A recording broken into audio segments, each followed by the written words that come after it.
22-year-old Susan Amy Morse lived in Mesa, Arizona in 1989. She lived alone in an apartment near Country Club Drive and Southern Avenue in Mesa. On October 16, 1989, Susan's body was found in her apartment. She had been assaulted and strangled. Investigators collected DNA belonging to the suspect from her body.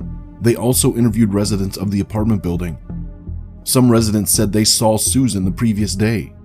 This helped investigators to create a timeline. A year later, in November 1990, another crime took place in that apartment building. A 23-year-old woman was assaulted. The man stole her money and a VCR, but fortunately, she survived the attack. Investigators collected DNA from her too, and was able to confirm that it was the same man that was responsible for both crimes. Unfortunately, as DNA was not advanced enough, investigators could not identify the man and the case went cold. Recently, however, with the help of genetic genealogy, investigators could use the DNA collected back in 1989 and 1990 to identify the man. He is 58-year-old Thomas Cox. Cox was arrested in Colorado Springs on April 26, 2022 by the FBI and officers from the Mesa Police Department. He has already been taken to jail in Arizona.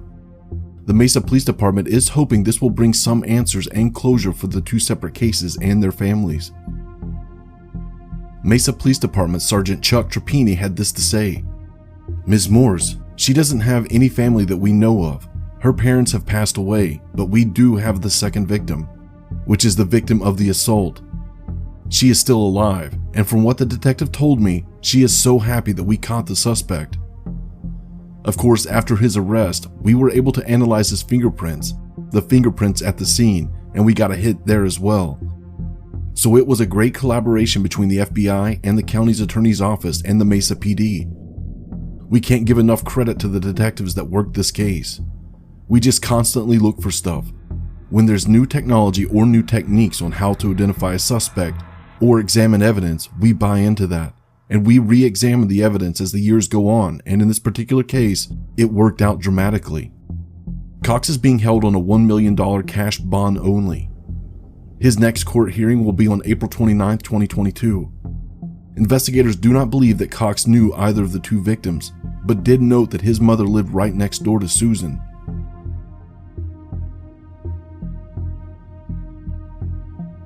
37-year-old Lisa Fracassi lived in Honolulu, Hawaii in 1994. She worked as an exotic dancer. Her plan was to save up money to go to nursing school. Lisa was last seen alive during the early morning hours on Halloween of 1994. Then a few days later, on November 3rd, her body was found in her apartment.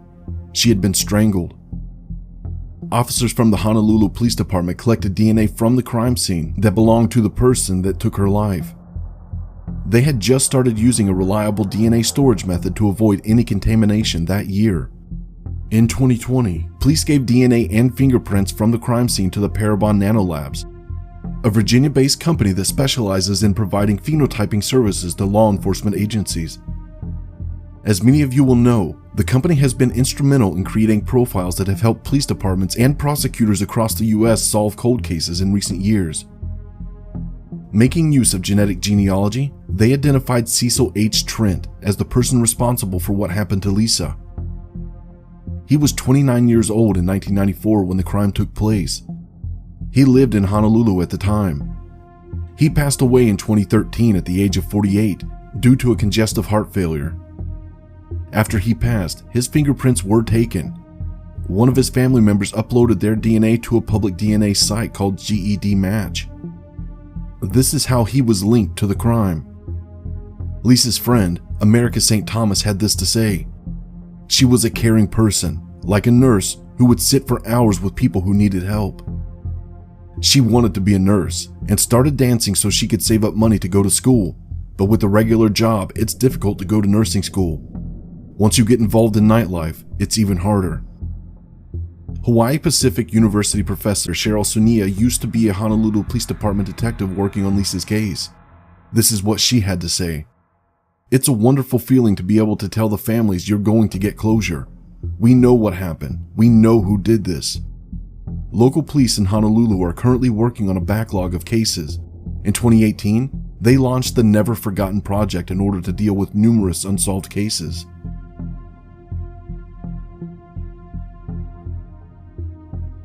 "27-year-old Emma Caldwell lived in Glasgow, Scotland in 2005.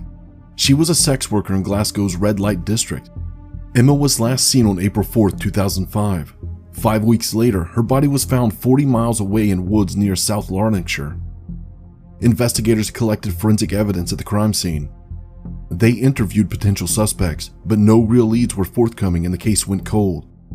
In 2015, the case was reopened following consideration by senior lawyers in the Crown Office and campaigning by Emma's mother, Margaret.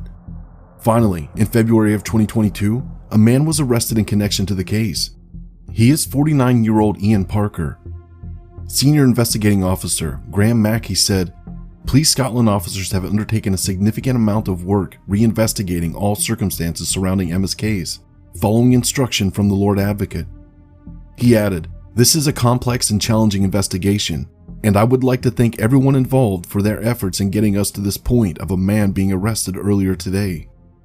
Emma's family, in particular her mother Margaret, have shown incredible resilience and determination, and I would like to pay tribute to that today.